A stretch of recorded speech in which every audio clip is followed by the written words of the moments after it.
Welcome to another episode of Threads of Enlightenment. And you guys, this is beautiful time. You know, my custom is to welcome our guests because I know they're coming with a couple of things that being very expensive. Time, 24 hours given to every one of us, man. What you do with that 24 hours will tell me a lot about you, how you recognize her, how you value her. I had to learn how to fall in love with time.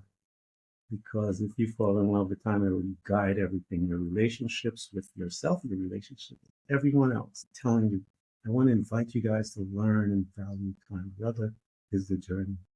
The journey is a powerful creative, has created this warrior woman in front of me, this servant, this in I remember they used to call us this splendid warrior. I got one, guys. I got one who's doing some stuff. And so I'm excited. The journey has created her, has deposited some stuff inside her. We want access to that. What stuff is that? Wisdom, knowledge, insights. We want to get to it. Why? Because it's going to afford you and I to be better human spirits while we're here on this planet. Welcome to Threads of Enlightenment. Tell the people who you are, and we're going to go from there. So my name is Tigrilla Gardenia, and thank you so much for that beautiful introduction and for having me here. It's always such a pleasure to be in a space where we can just be, to a certain extent, who we truly are. And that's pretty much what I do. I'm a nature-inspired mentor and a life coach. But more importantly, I think for the way that my own evolution has passed, people call me a world ambassador for plant advocacy. I work very closely with the plant world, or the plant kin home, as I like to call it, to create the ecosystems in which we can all thrive. And these interspecies spaces where we are partnering with nature, because we are nature. We remember our true nature, and therefore we give ourselves that space to let the conditioning of the human existence sort of pass through us as we evolve into our true essence. I love that. Love the way you declare that to us all. Nature, my audience now, I've been saying this from day one. Nature is one of our best teacher. It is one of our most important teacher. And if you walk out into nature, that's why I always tell people, meditate in nature. Walking in nature is meditation. You can sit in nature, but spend time there and you will learn. Be an observer in nature and you will be amazed at the revelations that you will get while you're there. And one of the things that we do here at Threads of Enlightenment, since you answered that question there, and so you before I got a chance to punish you with it, you already answered, was my question that I usually ask everyone is, how do you serve mankind? But you already went ahead, you jumped the ball, but I'll let you go. The other thing that we do here, the custom that I go back to the beginnings of our beginnings. And that's usually, we have a couple of programmers we have that are really vying for our attention. We have the global program, that tells us that we ought to, we come into the world, we get spend time with the family, then we move through the educational system, we go to corporate America, we go through go quote unquote the world, and then get the wife, the kids, the husband, the white picket fence, the two-week vacation, and you have your kids. You're lucky if you have grandkids, you die. It's the most morbid thing I've heard in my life. But that is the program that 90% of the world is satisfied with, and they're okay with that. But we want to challenge you here at Threads of Enlightenment. One of the very first spaces that we reside within the program is the family unit. The family unit consists of two individuals that heads that group. To be honest, they're strangers to you and I. And we don't know who they are. We don't know our brothers and sisters or siblings if we have any of those. But within this unit of strangers, they're going to teach us a few things. We're going to learn relationship skills. We're going to learn communication skills. We're going to learn a couple of things. What was your family unit like? Ooh, what was my family unit like? That's a great question, especially because even the definition of family unit for me has changed. So you could say, Yeah. I have, so people have heard me speak of, I have two older brothers, and yet we are very, very different beings. And so in the sense that my mother and I always have a conversation of why is it that I'm so different from my brothers? There's an age gap between my closest sibling and myself. And she says, I was a very different person.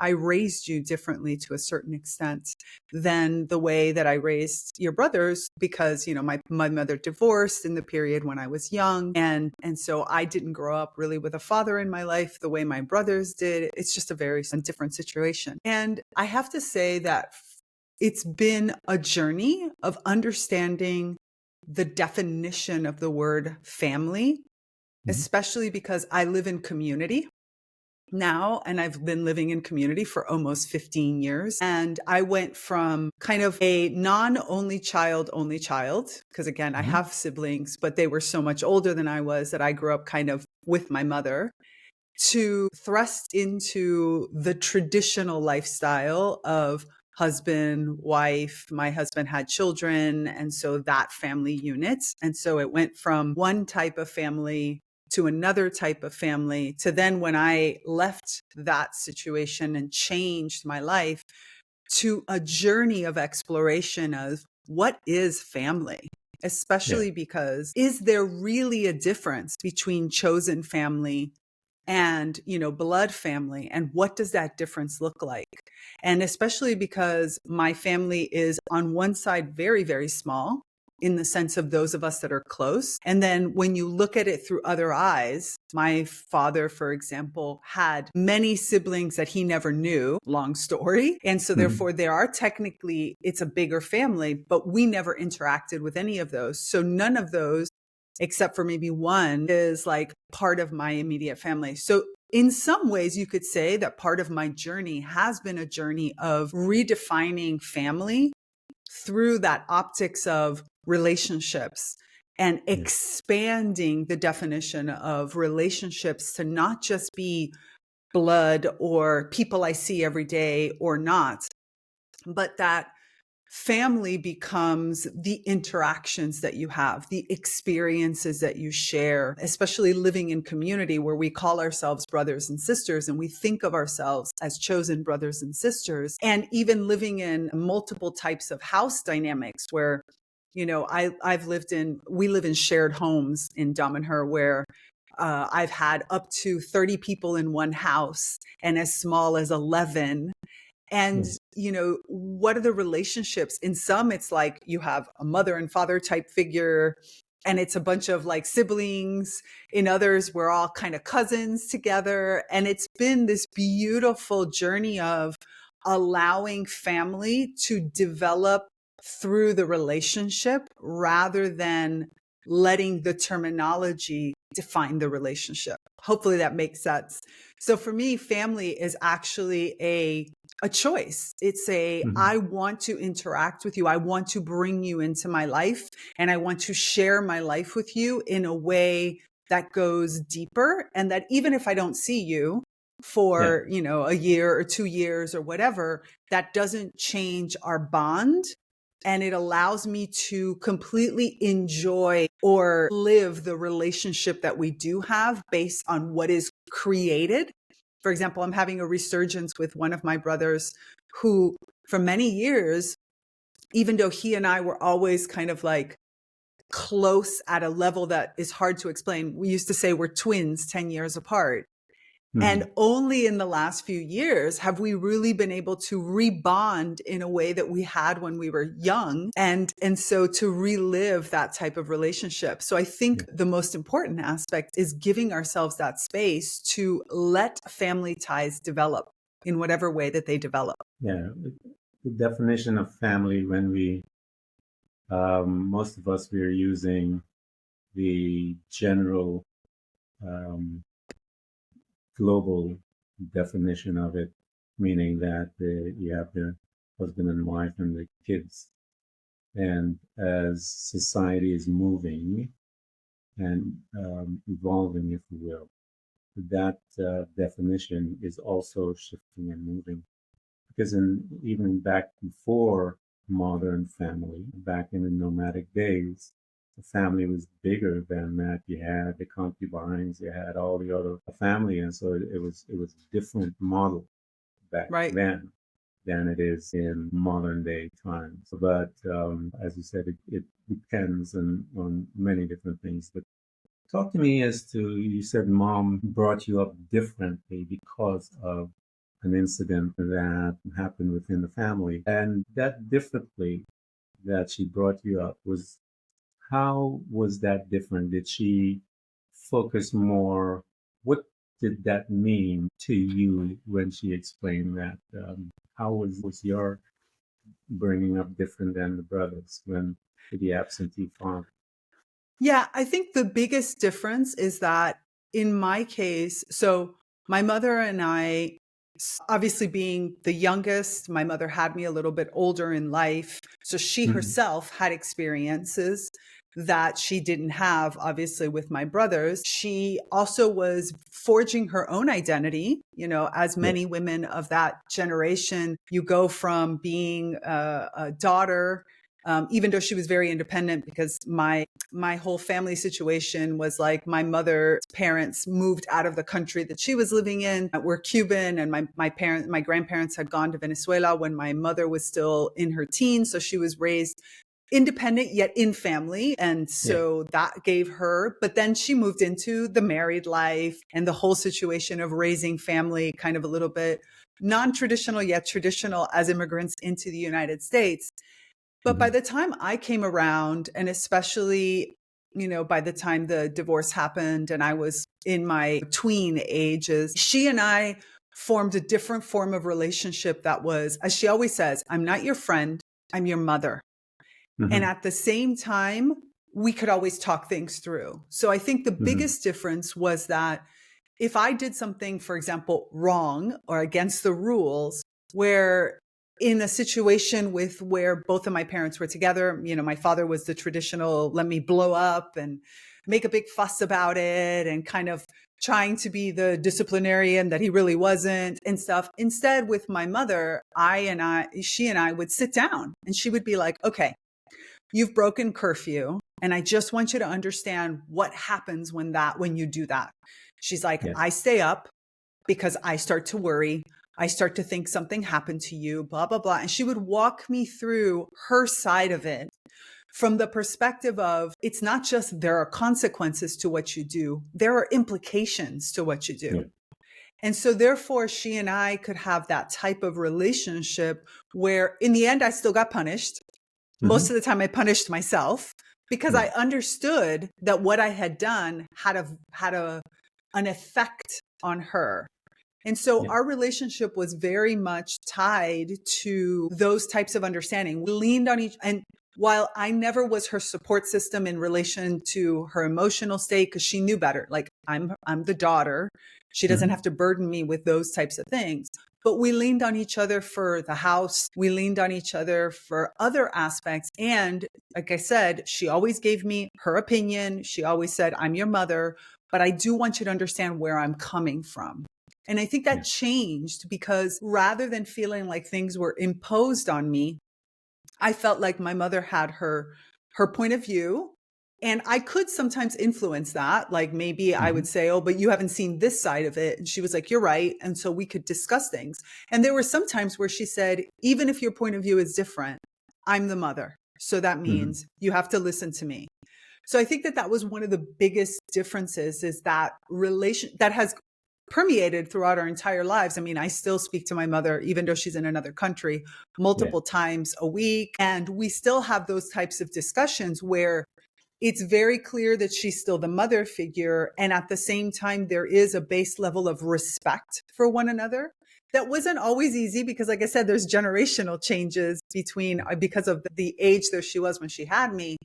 But there was still this kind of base understanding of she really is trying to do what's best for me. And she does have her way, which might be very different from me because I'm very progressive and the other piece that I would say that is probably very different is that my mother, and she's always told me this, She's like, I never wanted you to suffer from any of the things that I suffered from. In other words, I never wanted you to hold back out of fear.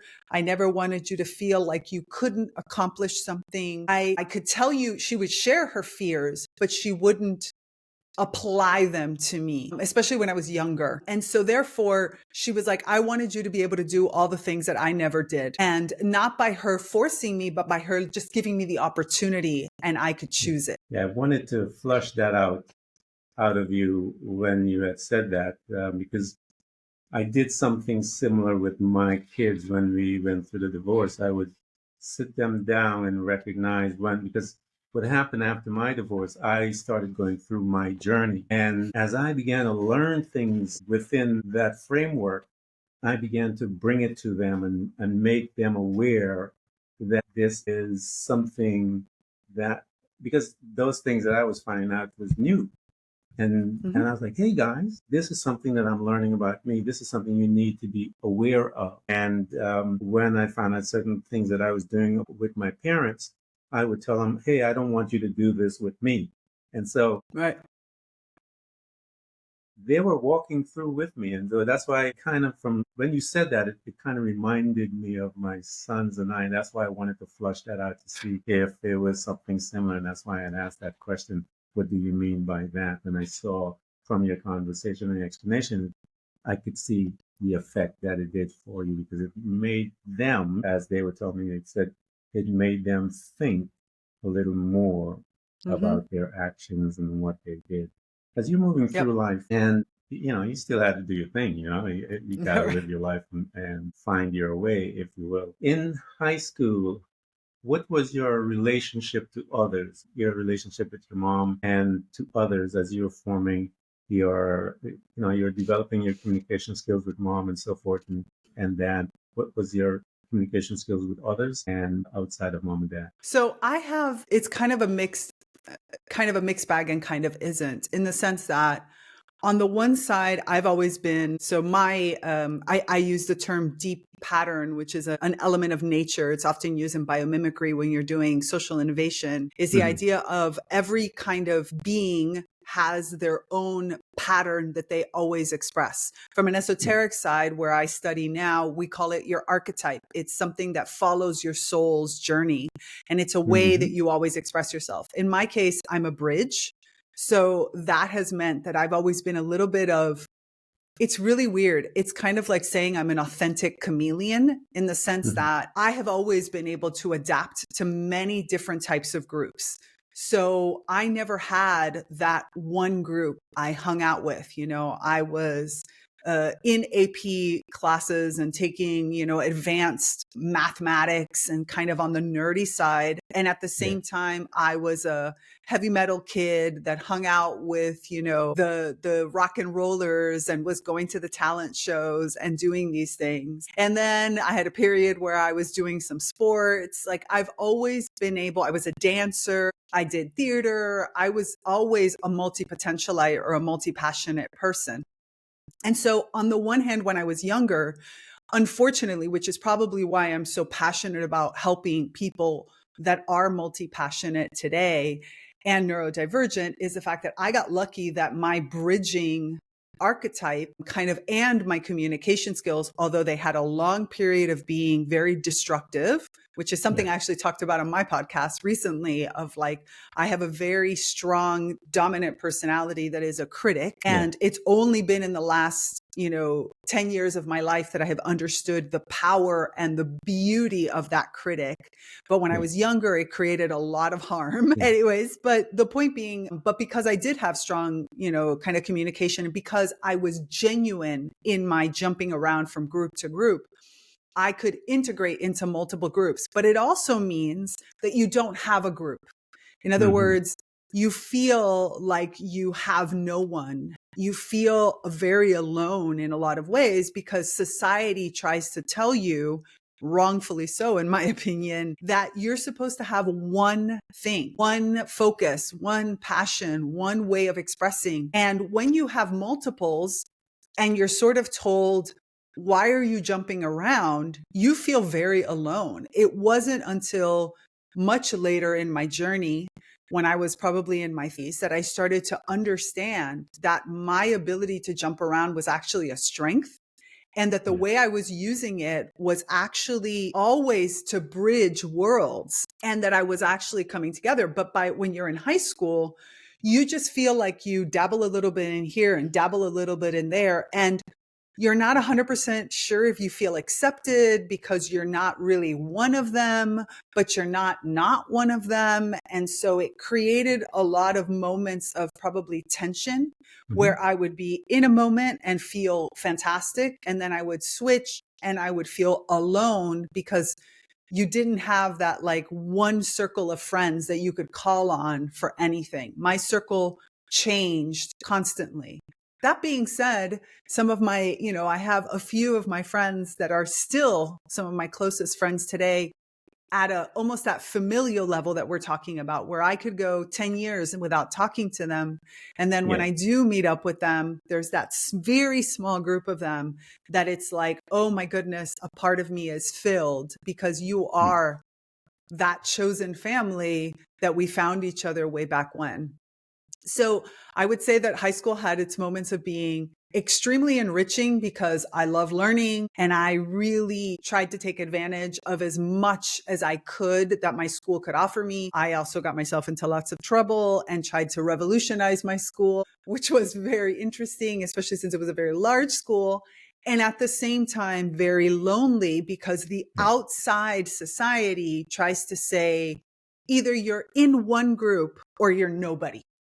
So I was like somebody because I was jumping around, but I was nobody because I didn't have that one group. And so I think you would say that I grew up and I've lived much of my life in that dichotomy of, or that duality that I constantly flow through even today, with lots and lots of energy and lots of passion and lots of need of rest and lots of people around me and lots of need for isolation and being really good with my words to build and to create and then destroying with my words, So I would say that duality started to express itself way back then. And it wasn't until probably, like I said, my 30s that I started to wrap my head around this could actually be a force of good if when I learn how to really flow with it, not even try to, and it wasn't until probably my 40s that it was like, you don't have to stop this. You have to flow with it and use it. Let's go into your college now. As you're heading from high school into college, talk to me as to that transition. I want to know the type of profession that you pick, and why did you pick that profession? And everything has its story. Everything has its story. Okay, let's see if I can do this one in a relatively condensed version. Because it is a story, especially because, when it came time to go to college, like to go to the university, my mother sat down with me and was like, all right, now it's time for us to decide where you want to go to school. Like, what can we afford? And I looked at her and I'm like, it doesn't matter what we can afford. I'm going to choose a school that I want to get into, and then we'll figure out how to make it work. So it was really interesting because I thought, because I was very active in the social sciences when I was in high school, I was also really good in math. I had been in one of the most advanced math class in my school. I mean, I graduated with the second year of calculus from high school. But I knew I didn't want to study math per se. So I thought I was going to be a lawyer. And I was like, okay. And I ended up applying to a bunch of schools, got into a lot of schools and chose one with a friend of mine, actually, because I knew I wanted to go away from home, and I knew, and I wanted to go into the social sciences. I thought I was going to do psychology, philosophy, and sociology. That was where I thought I was heading. And after my first year, I was very obvious that was not where I was heading. I took a class on law and society that sort of broke my ethical mind. And I could not deal with the conundrums at that time that lawyers have to go through of, do you represent people who are guilty, or do you potentially prosecute people who you're not sure if are guilty? And it's a longer story, but I'll condense it into that. I was miserable, not because I was far away from home. I was miserable because I didn't know what to study. I wasn't really sure if I was in the right place. And I started to look around at what were the constants in my life. And there was two main constants in my life throughout my entire educational career. One of them was music. I was not a traditional musician, not museum, musician, but music was always a deep, deep part of my world. From very close friends that were in bands to I was hosting like the Battle of the Bands and talent shows. And I had my closest friends were in a school. They taught in music schools. And so I had studied some when I was younger. I had been mostly a dancer, but music was a very important constant part of my life. And the other part of it was the darn mathematics. It was math. And I was like, but I don't want to be a mathematician. I don't have that kind of mind. And so I started looking around and I found that the best school in the country for what I wanted to study was right in my backyard, which was music engineering and electrical engineering. And so I went back home, not with the intention of going home, because again, I wasn't like, oh, I want to go home, but it was like, oh my goodness, what I really want, what I want to focus on is right there. Yeah. And it was hard because I had to get into a school of music, not being a traditional musician. So I had to actually literally go home and spend the summer practicing my piano, which I hadn't played since I was a child, and really working on all of the music because I had the engineering. I had already gotten into the school originally. I had just chosen not to go there, but I had to get into the music part of it. And it was amazing. Amazingly difficult, but amazing in the sense of really switching gears from all the social studies and all the sort of more political pieces that I had been a part of into that arts part that I had kind of dabbled in. And now it was turning into my profession. So yeah, I actually studied music engineering and electrical engineering. Wow. When you got there and you made the switch and got home and all that stuff, there is an adjustment there because it's a degree of familiarity there, but also the fact that you were wanted to get out of there and all that kind of stuff. And there's an emotional dance, if you will, that you have to walk yourself through. As you're doing all of that, how were you doing? How were you managing self? Yeah, I have to say it was a very solitary road in some ways, not alone per se, but solitary because, the people around me, lots of stuff shifted. The positive of going away and coming back is that even though I was living at home with my family, with my mother primarily, and I was definitely kind of back in my own backyard. At the same time, because I had been away, it was like I was coming in at a different level. My mother and I had to form a new relationship as kind of roommates more than as mother-daughter. I mean, although she's always mother, but in that aspect. And I started to work. And so I was figuring out what I was paying for and what I was taking care of. I was becoming way more independent. And even in my school studies, because I didn't come from the traditional music background that many of my fellow engineers had come from, because again, my school had two programs, had like an audio engineering program that was in the engineering school with some music, and then what I chose, which was music engineering. So I was in the school of music with some engineering. And this means going into a mentality where a lot of the people around me had been performers or had been, in the music world in a very different capacity. And I was coming at it more from the capacity of the fact that I had been a music like involved on the back end and stepping deeper into that back end. Plus, it's actually a really broad series of studies because you could do recording engineering, you could do, radio, you could do development of software, the possibilities were really open. So so I came in my sophomore year, and at the end of my sophomore year, I kind of looked at my professors who were amazing people in their fields. And I said, I need some practical, I don't know how to even apply any of what we're studying or what direction I would even take with it because I didn't come with a plan like many others had. So I started to do my first internship. I ended up doing 3 internships in the time that I was in college. And that was really helping me on my personal journey because my personal journey was really about self-discovery in that kind of professional setting. I had never had a dream. I mean, other than maybe being a lawyer. Yeah. And even that, I had never really seen myself as the practicing part of it. And so it was about, I didn't know who I was. I knew that I was the person that was going to get a college degree. And then I remember prepping my mother to say to her that this particular area of study doesn't mean that I will necessarily go on to any kind of higher education. Mind you, in my family, at the time, my mother had never gone to university in that way. So it wasn't like there was an expectation, but I was like, it's very possible that with what I'm studying, because so much of it is about doing it, and I was already doing all these internships, I might end up getting a job and like taking off and going and doing that. I didn't know if I would end up on tour. I kind of wanted to do theater sound. I got into lots of different aspects of it. And so my personal journey really passed a lot through exploration of on that realm. Like I kind of gave myself a lot of permission to explore many different aspects of that music world. But anybody who's a musician, especially if you're in a university setting, you know that it's very all encompassing. Like it just takes over your life, and it was a good way. And I had very odd hours because being in a music department meant that if we had to use a recording studio, it had to be at night.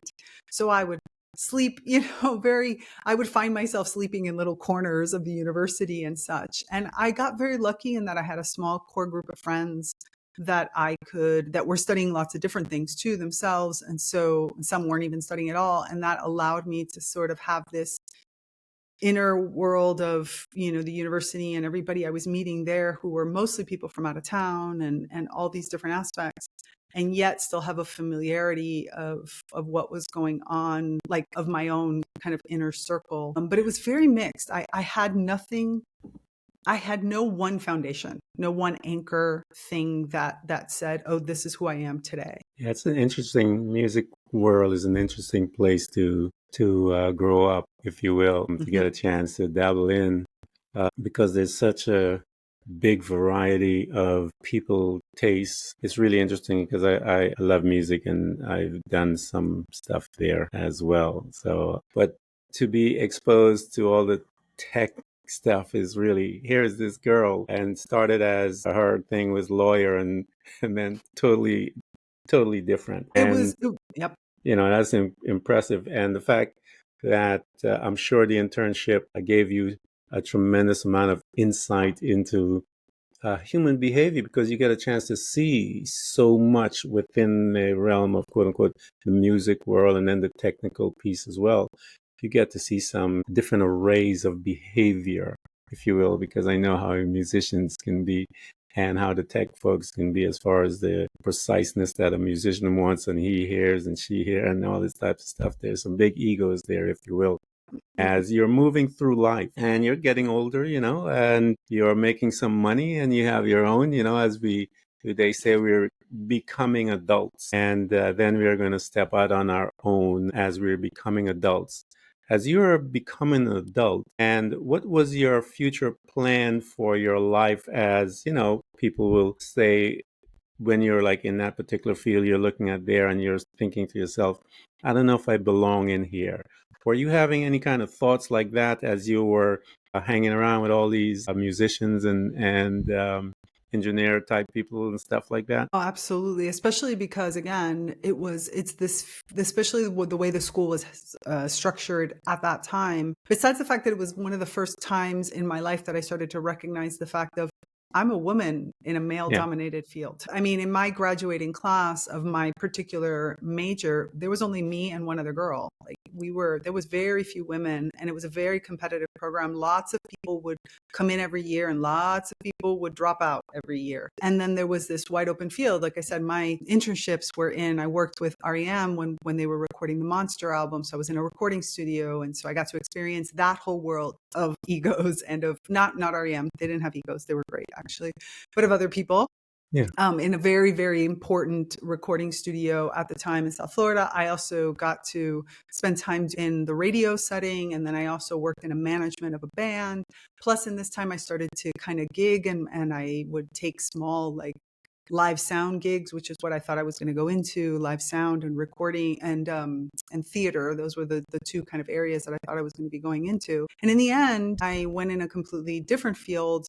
I dabbled with the FBI. I was offered a job with the FBI to work on forensics type stuff and ended up moving across the country to Seattle to work in software and to work on audio and video in the software world, which was just being born. It was just starting to approach. So I had no picture of what my future. I was very much in the moment of whatever will come. I don't know why I didn't feel, I was neither scared of it, even though I didn't have necessarily a direction, nor did I feel directionless, even though I was, in an age where you could have thought that. I was very, very independent. I felt like something was going to come along and I was just going to capture whatever came along and enjoy that ride. Yeah. So it was interesting because it wasn't until maybe about 8 years, almost 10 years later, actually, when I kind of looked around at my life and I had built the life that most people had expected to build. I had, the beautiful house. I had the wonderful job. By this point, I had moved into other areas and I had the marriage. I had it all. And then I realized this is not what I want. Oh. I am not this person, because in the process of that, all that eclectic, creative inside of the music scene, all those parts of it had been lost along the ways. Life had Yeah. taken over in a very stabilizing way instead of going down that path. And I think that that's what happens to many of us. I don't think we realize the positive was that I got to enjoy a beautiful ride and I got to see where my natural talents would sort of take me without me having to put I put a lot of energy into who I was and the work I was doing. But at the same time, I wasn't like planning out my future. I got to see what happened when I allowed my good work to take me forward. I made a hell of a lot of mistakes. I did not like who I had become in a lot of ways, which happens, but not because I didn't like what I was doing, even though it took me away. I didn't love it, but I didn't hate it until the very end. But more because I hadn't at that time really put into any energy into getting to know myself really well. I had developed one side of me, but there was all these other parts of myself that had been neglected, I would say, or more than anything, I could see that I knew I could be a different person. So I went through a lot of that multi-potentialite side of being really struggling because I liked so many things. Here's an easier way of saying it. That adage, which I despise, and I work really hard with my clients to sort of break down this myth that is a horrible myth, which is jack of all trades, master of none. Yeah. I lived very much in the part of my life that was most negative was that phrasing of being around brilliant people. I worked in some amazing fields with some amazing people, and I felt like they were all these masters of the thing that they did, whether it was because they were amazing musicians or they were amazing engineers or because they were really great at designing software or really good at, strategy and vision and all these types of things. And at that time where I was around all these amazingly brilliant vertical people with so much depth, I was a horizontal person.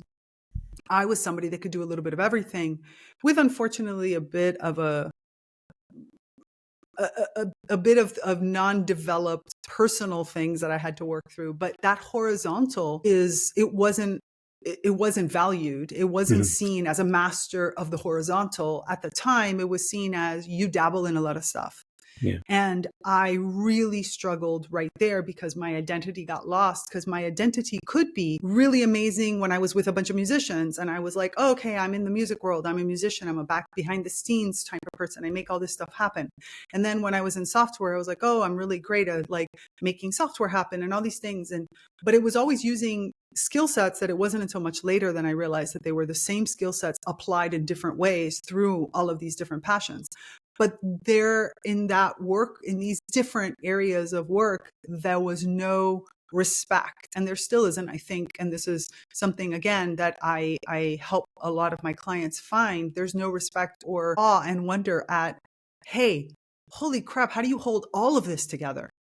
Yeah. Like, that's amazing. And so that was probably what was dragging me down. I didn't get to enjoy the things I was doing and the things that I was able to create even after I left the corporate world and founded my first company and started to move forward, because I didn't recognize that I was a master. I was just a master at a horizontal thing rather than at I was a master of breadth instead of depth. And even though there's a massive depth in the fact that you're a master of breadth. Yeah. Here's this young person that have done so much in and has been a part of so much, coming from, your childhood and different things that we had talked about from the beginning. And she's moving and being exposed to so much and vastly different arenas and functioning pretty good, doing her thing. When did you begin to get singular in the sense of this question as to your personal development? When was that? We talked about the symbols and in the give you the example of Bolero. When was that thread? Because what happens to someone of your caliber, because you're working at that high level and all the time, and you're able to move and function. There's a degree when you began to, everything began to taste, yeah, you've lost the flavor, if you will. Mm-hmm. Nothing excites you anymore. And then there is that decline in your Yep. emotions and energy, and all those things begin to lead you down that road where you do hear those crashing cymbals. Talk to us about that as you're Yeah. moving through, and you're heading down that road. And some of us, we don't know it, but some of us, we have, I call it that underlying thumping that is always sitting there, and we are uneasy as we are going through. We don't know what it is. And then when we crash and burn out, and all the different terminologies that they use, that's when we start investigating what was that all along, because we do recognize it has been there all along. What was your road, or Yeah. what were those incidents that took you there? Yeah, mine was probably around my Saturn return. So around my 30s, the beginning of my 30s was probably where it was, where I realized that. So in my kind of late teens into my beginning of my teens, I was so stimulated with the people around me and Yeah, such, and, was interested in kind of magic and trying to understand some parts of myself, but I didn't, I went off on these other paths, as I said. And then by the time I got to my 30s, especially my early 30s, like really turning 30 and going into like 31, I don't even, and the beginning of 32 type of thing, I recognized that I had accomplished a lot of different things that for other people, like I said, would have been great. But the person I was, myself, I couldn't enjoy it because I didn't like the words that came out of my mouth. My ex-husband is an amazing, amazing, amazing person, so talented. And when he would speak, he had this authority to him without having to he didn't even want it. But it was yeah, just this calm inside of him that allowed him to speak in such a way. And I would stare at him like saying, wow, I don't know how to do that. When I speak, I piss people off. I break down like and I talk about this on my podcast itself, also in my, that it's only been in the last year that I've really made super good friends with that dominant personality, the critic, and found the strengths of the critic. But for probably the first 30 years of my life, the critic destroyed the things that I built. So I could build things and then the critic would come in and destroy it all. And this was a pattern that I had. And so at some point I looked and I said, this life is, somebody else would love it, would love it. You're yeah, going to Costco on the weekends and you're, working at this job that was putting out this amazing product. And I hate it. Like, I do not want to be here. I do not want this life. This is too sedentary. This is too stuck. And the person that I keep expressing myself at is not me. yeah, It's just one little piece. It's hollow. And so that was where I literally left everything. I got to a place where a series of events, kind of people walked into my life. I went back to the theater and back into music. I had a change that allowed me to start doing that again. And such that by the time I, was kind of back into the arts, I could mhm, feel my body asking for something different. And it yeah, was, so I just turned around to my life and I'm like, over the course of about 6 months from when I realized that this was happening, I changed everything. I mean, leaving my marriage to leaving my job, which was I was at Microsoft, I was doing very well, and, leaving the job and going back into the arts, even though it had been a long time and I wasn't even sure what I was going to yeah, do in the world of the arts.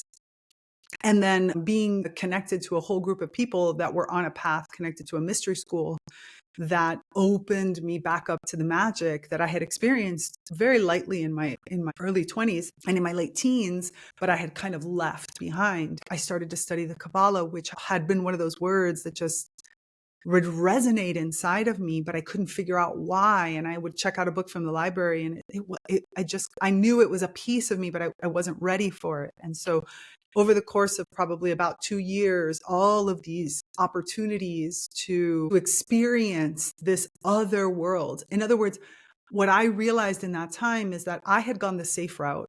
I had gone the route where I knew I was going to get a paycheck. I knew I was going to be getting this. I had gone everything safe, and it had been beautiful in its own way, but it wasn't I didn't do it. I allowed it to happen type of thing. By the time then this came around, all of a sudden I was like, wow, there are people in this world who are not going the safe route. So why don't I do this? Like what happens when I take away the safety net? And so that's what I did. Moved into the city. I moved, I started a company with a business partner, which was an artist that I had been working with, who I just fell into. I was telling him something. I was like, oh, it would be so cool if you did these things. He's like, you should be my manager. I was like, okay. And then we started to produce events, and that got me back into that creative world of which there was no safety net, because again, I wasn't a performer. I wasn't a musician, but I was a musician. I wasn't, and so I got to play with this multi-talented pieces of my life, while at the same time, because I was a part of the school, starting to enter into my own kind of esoteric study. Why am I here? What am I here to do? Who am I? And such, which led to a whole series of leaving the country, going and working with Cirque du Soleil, founding my second company, eventually founding my third company, like really developing all these other parts of myself and working on that core piece of, okay, how do I do this without destroying it? How do I embrace the risk and the uncertainty of it? And more than anything, how do I become the person who I desperately wanted to build things? And my upbringing had really taught me to destroy things, to see the holes in the system. And I wanted to instead be able to build the system. And so it was, this series of events that really happened, but it was my Saturn return, probably, again, those 30s, that changed so much. Let me ask you a question. For someone of your caliber, in the sense that you are, your skill set is all over, and you were, as you described beautifully, started on your journey. Someone with that type of personality, what tools did you bring into your life to help you manage all of that? Because it is the thought world that we are dealing with. And when that is not being, for lack of a better word, controlled, I think I like better guided, to be guided, What tools did you bring into your life for someone of that personality? As you were talking from the beginning of your beginnings, you were able to be in anything, everywhere, all over, highly accomplished in all of these different things. And so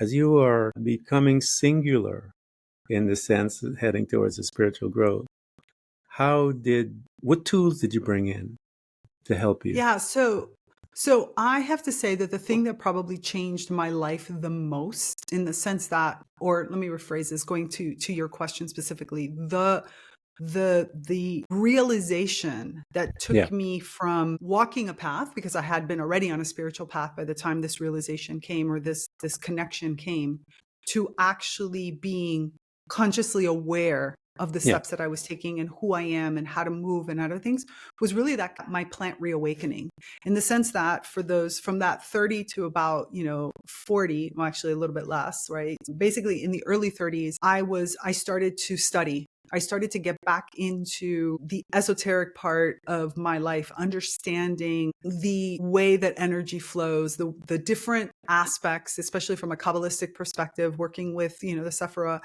It helped me start to see what tools I could use at that time to control. I thought I needed to control parts of myself, Yeah. control that critic, control how I express things. I have an abundance of energy. I have all these other pieces. I felt the need to discipline and control them. And so I learned a whole series of tools. I worked a lot with smells of different sorts. I worked very much within a Kabbalistic framework, and I used to teach astral travel and sacred geometry. So I worked with many different kinds of beings.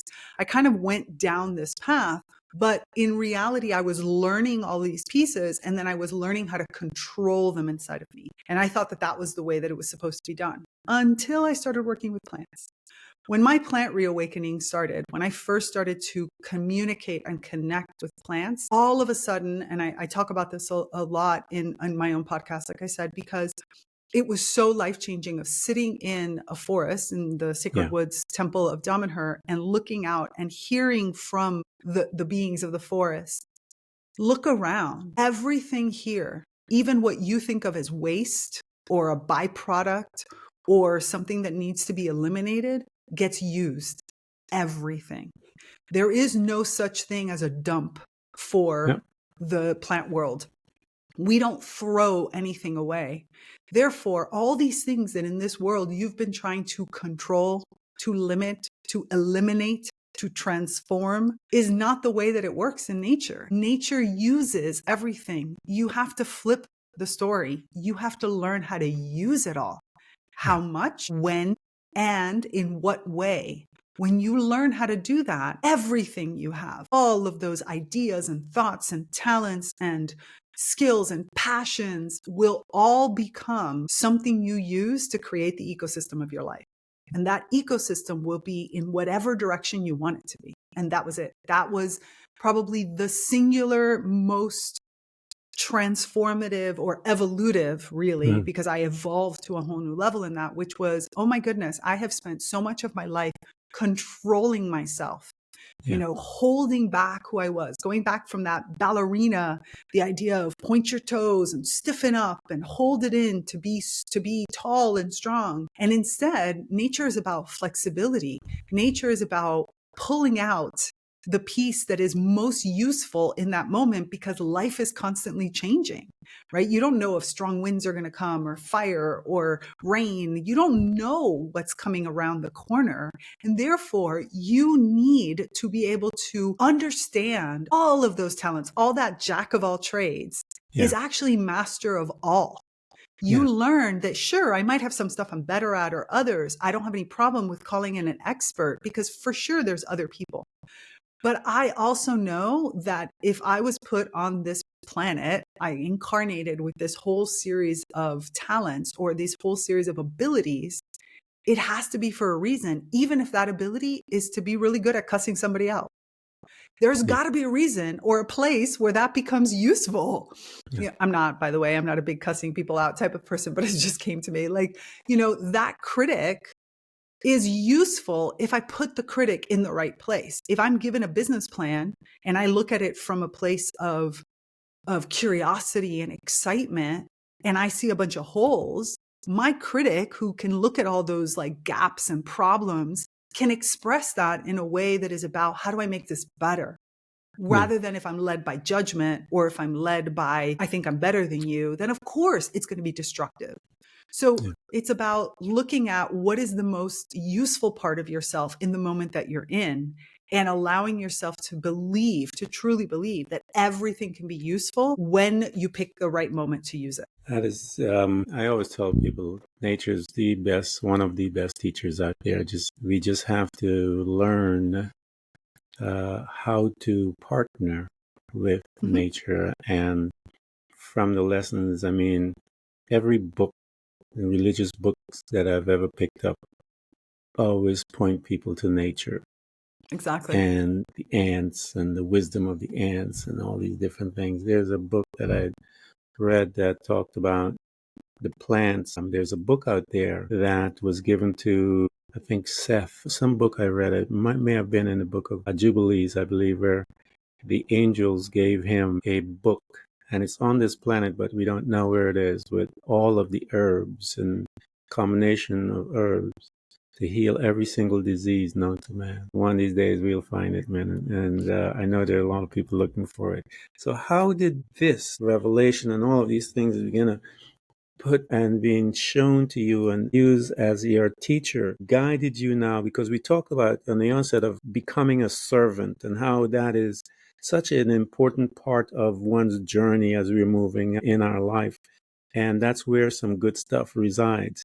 How did you begin to walk towards that particular part of your journey in your life to now become a servant to assist others, first of all, with their personal growth, but also to recognize the power that is in nature and the union that we can have as we work with nature and all of these things that you have an opportunity, because again, your skill set is vast.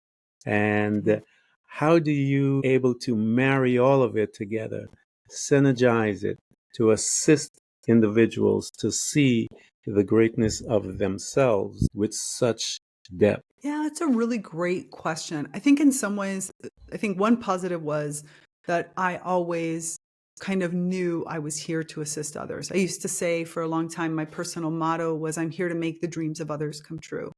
And at first, in that first part of my journey, I thought that the way that it was to take other people's kind of ideas, the work that they want to do, the vision that they had, and then, help them in the sense of take whatever skill set at the time I was working with and use that skill set specifically for the other person. So I did that when I worked in software, as a project manager, or when I was, in the recording studio, or any of those types of things.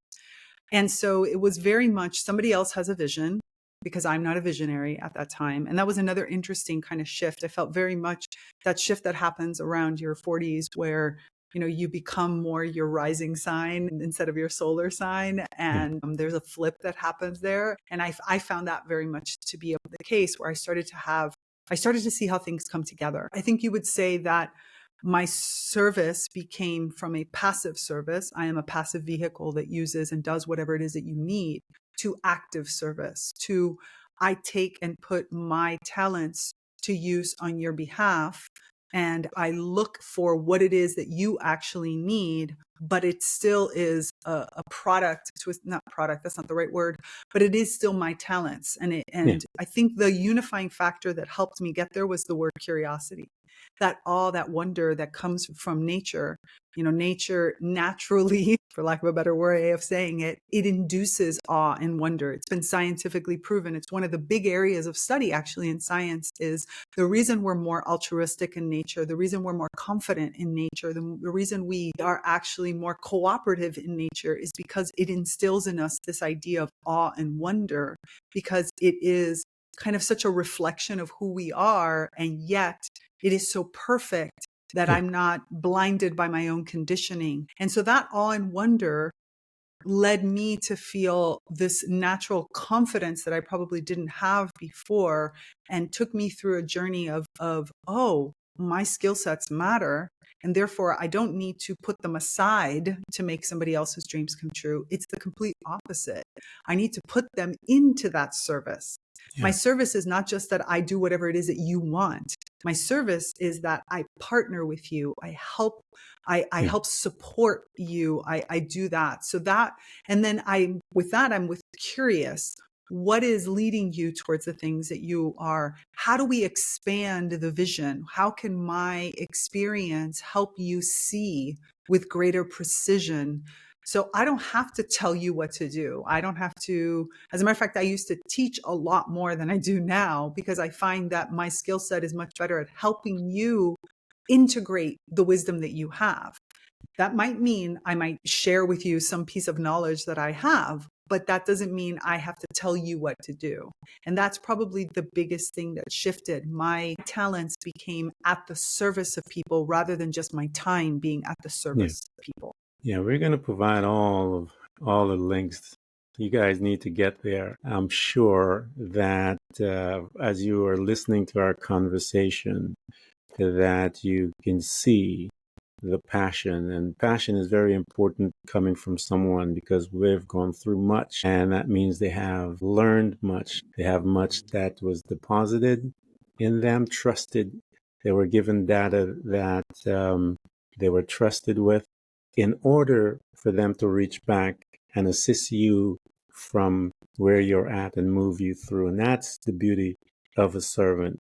We have access to libraries. I tell people a servant has access to libraries that are in a different realm, and there are volumes there that haven't been read by those that are in this natural realm. But when we are able and we take some time through meditation and prayer and all these different modalities and tools to enter into that library, and in psychology, that library is known as the quantum realm. In church, that library is known as the heavenly places. We go and we access that data and we bring it out to assist. We are not here to tell you, as you know, we are here. You know, you were born with everything you need. You have so much wisdom, but because you're caught up like we have and were caught up in the programming of this natural realm, where we are looking and chasing the materialistic part of our body, we have forgotten about that internal piece of who we truly are. And that's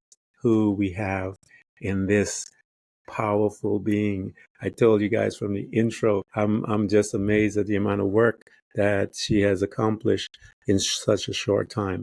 Talk us and walk us through, because I know you had mentioned it in the onset, and I read some stuff about the community, your family that you have found, because we went in a little about family on the onset, and you're trying to educate us that family has, the term has expanded, if you will, and it has a different flavor today.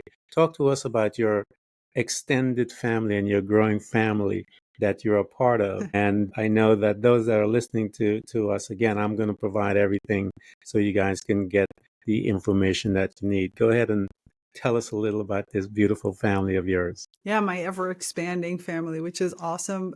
Yeah, so I, as part of my journey, and I started to literally physically journey. I, moved to Europe. I left the United States on a tour with Cirque du Soleil, which was another part of the manifestation journey. It was quite fun. And when I ended up at some point, which is another story in and of itself. And again, you'll Yeah. find it on my podcast because I talk about the details of it.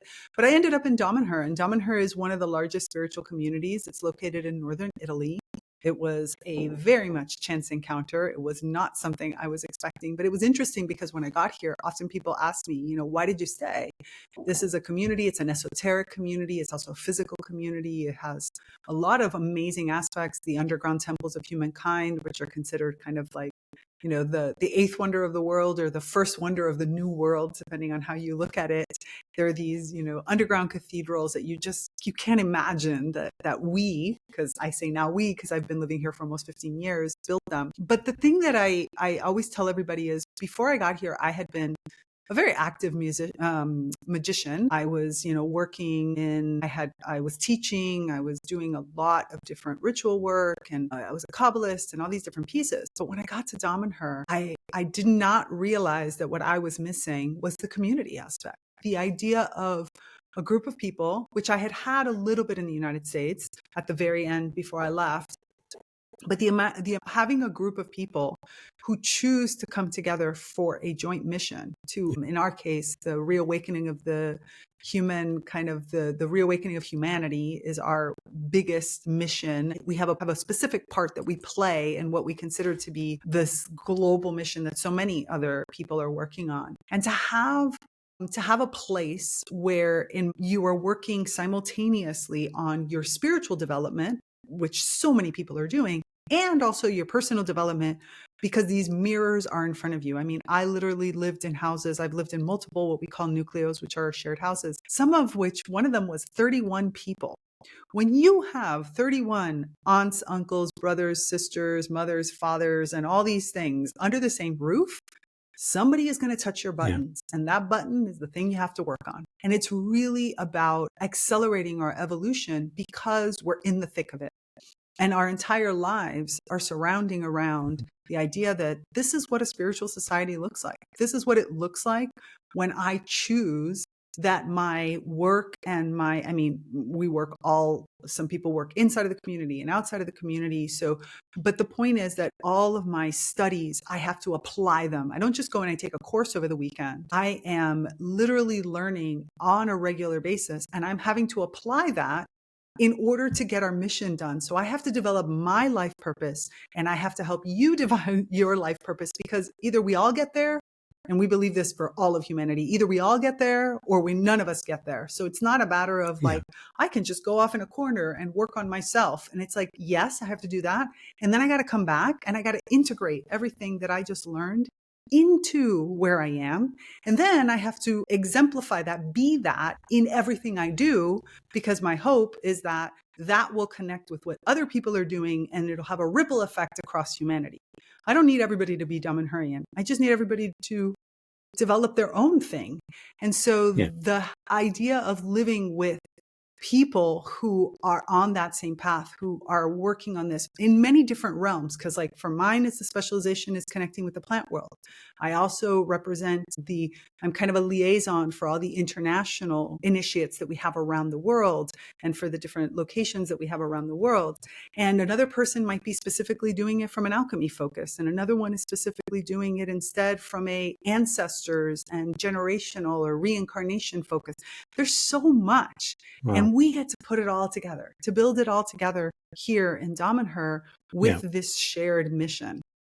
And that's probably the thing that still inspires me every time I wake up and every time I go to one of our, what we call medit action, because for us, meditation is done with your hands. It's the things you do to apply what you're learning. Thank you. This has been a wonderful, wonderful podcast, and I absolutely appreciate you and all that you do and the work that you have accomplished so far. And I know that there's so much more to be done, especially starting from this new year that we have. And so we here at Threads of Enlightenment just honor you and thank you for coming and spending your precious time and letting us hear your journey.